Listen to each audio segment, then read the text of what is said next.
Good afternoon, guys. So today we're going to learn about how to put a temporary transvenous pacing wire. We'll first go through the setup, the equipment that we need, and then we'll go through the actual process of how to put it in and how to confirm that it's in the right spot. So the things we need is an introducer sheath.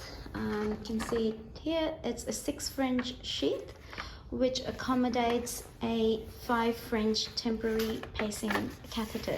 So this is a balloon catheter, not a rigid catheter, and it floats through the heart. We do not need an II guidance for this, so make sure that it is the flotation catheter. And the important bit, we need the pacemaker box, which would generate the pacer. Okay, so the first thing we'll go through is the introducer sheath. It is a simple CVC with a single lumen, but with some difference. It comes in with a dilator, which goes inside the sheath. So while you're setting it up, the dilator goes inside the sheath. There's a side port, which needs to be bound and flush as well. As with any CVC set, it comes with the aspiration needle. It does not come with a syringe, so make sure we get a 10 ml syringe. And then it has its guide wire as well, and you do a standard CVC Seldinger technique to put the sheath in. Preferably right IJ, because that goes directly into the right ventricle. If there's a problem, you can go left, but preferably should try to get a right IJ. And also the permanent pacemaker goes through the left side, so go through the right. It comes with a protective sheath covering. So this cover actually covers our pacemaker, and it protects us or leaves it sterile. We'll go through the details when we are putting the pacemaker in. So we'll look into the temporary pacing electrode catheter now. It's a flotation catheter. The set comes with the catheter, with the flotation wire and a syringe to blow the balloon. It is a safety syringe which locks itself at around 1.5 mils. So once you let it go, it'll come back to 1.5 mils. It is attached to this green thing that comes out into a lure lock. And we can test the balloon by inflating it, and that's how the balloon inflates, and we can lock the lure lock and keep the balloon inflated when we are floating it. The other components of the wire are the bits that go into the pacemaker. So there are 2, and one is labeled as distal, and that is the negative electrode, and the other one is the proximal and the positive. So the distal negative goes to the negative bit. So we need to attach the pins first, because that's what connects it to the pacemaker. This is the sterile bit. It comes in a sterile pack. The pacemaker is non-sterile, and the leads that come out are non-sterile as well. Attaching the pacing wire to the box seems to be very complex and easily confused, but the wires are labeled. There is a proximal and a distal. So if you look closely, this is the distal or the negative, and the proximal is positive, so P to P, and they go into their respective slots. So the positive or the proximal goes into the positive slot, and it clicks, and it doesn't click, it has to be screwed tight, and that is the negative or the distal, and screw it in. Okay. And make sure that it is snugly attached. Now this wire then goes into the ventricular slot in the pacing box. So this is our pacing box. It does not come with batteries. The batteries have to be put in. It's not stored with the batteries. So there's a little button that will open up the battery slot. So now we'll set the pacer box to start with. So if you see it is at DDD. That's the default mode, and that's what should be used. The first thing to set is the rate. The rate needs to be 20 to 30 more than the intrinsic rate. So if it's usually at 60, set it at 90. So we can go up to 90 here. We're not pacing the atrius, so the atrial output can go down to 0. We will be pacing the ventricle, so usually it's set at around 5 to 10 milliamps, and then we can test the thresholds and set it accordingly. The last bit is the sensitivity, usually set it at around 1 to 2. So the sheath is in the right IJ, and we take the dilator and the wire out together in one go. Okay. It's got a one-way valve, so the blood doesn't spurt out from that catheter, and we've already bunged the side port.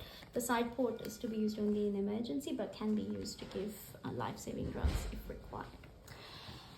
So we've taken the pacing wire out of the sheath, as we said.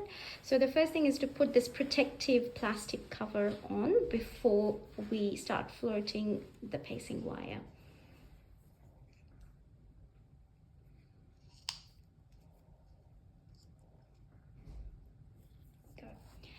And then we will attach the pacing electrodes to the pacer box.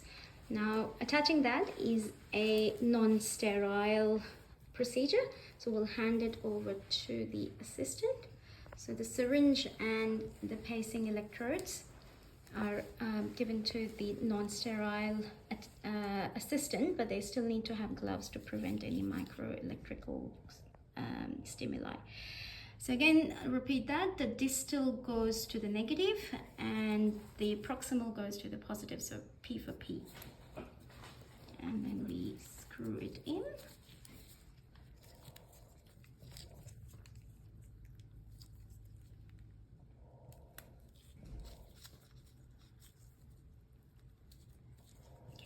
And we've already attached the wire to the pacing box there, and that could be hung up, or that would be in the hand of the attendant. Yeah, so the protective sheath, and then it goes at the end of the wire while we are putting it in. It'll come back at the end of it.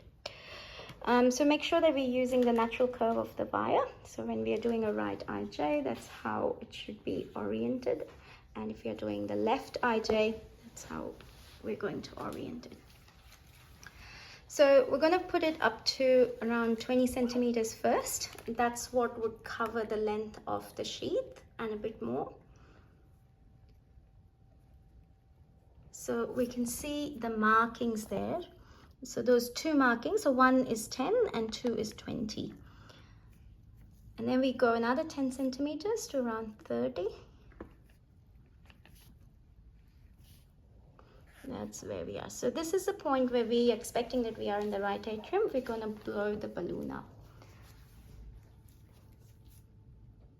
and lock it. And now we'll slowly start going centimeter by centimeter till we get capture. And the way we're going to get capture is by looking at the monitor. At present, it's bradycardia at 51. Once we get capture, we should start to see pacing spikes as well as an injury pattern on the ECG like here. So we've established capture at somewhere around 40. Now we're going to lock this and secure the wire at this position. So now this protective sheath can come back, and that blue thing attaches. There's a little locking mechanism there, and that's how it is locked. And then you can just open up the protective sheath. And once we've established capture and we note at what centimeter we got it, we have elongated the protective sheath. Now we need to secure it so that it doesn't move in transport. Right, so first we put this sponge.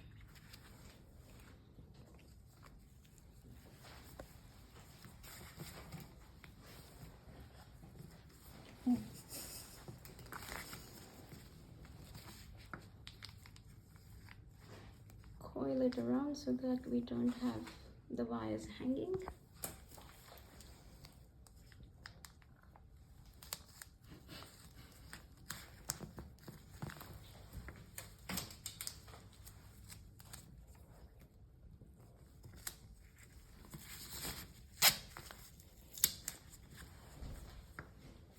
done. And then we hang the box up onto. We've got good capture and we have secured our pacing wire. We make sure that we deflate the balloon after we have secured the pacing wire and lock it there so that nobody can inflate it again. So lock it. Now we'll come to some settings. How do we set up our pacing milliamps, or the power that the pacemaker has to deliver to get the capture?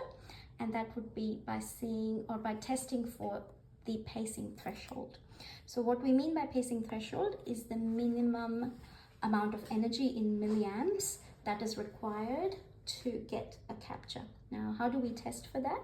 The first thing is to set the rate up. That means the rate should be more than the patient's intrinsic rate. As in this case, the patient's intrinsic rate was around 45 to 50 and we are pacing at 90, so we can leave it at 90. Then we go to the ventricular output and start dropping the output till we lose capture. That means till we lose the pacing on the monitor. So while we're doing this, we're also keeping an eye on the monitor and seeing whether we have lost capture or not. So we're dropping it slowly, and we see that when we're at 2 milliamps, we are starting to lose capture. What that means is that with each pacing spike, we are not getting a ventricular output. So you can see that there's a low ventricular output, there's a pacing spike without a ventricular output. So this is our pacing threshold. So we document that our pacing threshold is 2. Now what do we need to set is double that of the pacing threshold. So we'll set it up at 4, or you can even go 2, 2.5, or 3 times. So here we're setting it at 4.5. And this will make sure that if the wire moves or if there's a fibrin built up, we don't lose capture. So the next thing we need to do is check for the sensitivity threshold. So what do we mean by sensitivity? It is the amount of electrical activity that is needed for the pacemaker to sense if there's an intrinsic cardiac activity. So the pacemaker needs to be not too sensitive that it detects muscular activity or movement or respiration, but it needs to be sensitive enough to just detect the intrinsic cardiac electrical activity. When we go by the numbers, it's in millivolts. So the lower the number, the more sensitive the pacemaker is. The higher the number, the less sensitive the pacemaker is. So let's go through the process of how do we detect the threshold or the optimum sensitivity. To know the sensitivity, there's 2 things we need to notice is that look at this blinking thing. So we need to look at the sense blinking. And to detect that, we need to first drop the rate down so that the pacemaker is sensing the intrinsic activity. So we need to go down less than the intrinsic heart rate. Now make sure if the patient is hemodynamically unstable and is dependent on the pacemaker for an output, we can avoid this. We shouldn't do it because otherwise we'd be in trouble. But if you have intrinsic, if the patient is hemodynamically stable, we should do it and try to get what the sensitivity threshold is. So here we have put the heart rate as 35, and then we go to the sensitivity panel there, and we start increasing the millivolts till we stop seeing the sensing flash. So we're going up, and there we go. We can just see the pacing flashing and there is no sense flashing. So that is what is our sensitivity threshold, is the point where we lose the sensing flash. Now what do we set? We just halve the number. So if it was 4, we halve it to 2, and that is where our sensitivity should be. So this would be your optimum sensitivity, where it detects the intrinsic cardiac activity but doesn't detect the external things that are happening. We've made sure that we have the optimal pacing threshold and the sensitivity. We need a chest x-ray to confirm where the lead is and whether it's caused any complications, a 12-lead ECG, and document the observations on the temporary pacing wire observation sheet.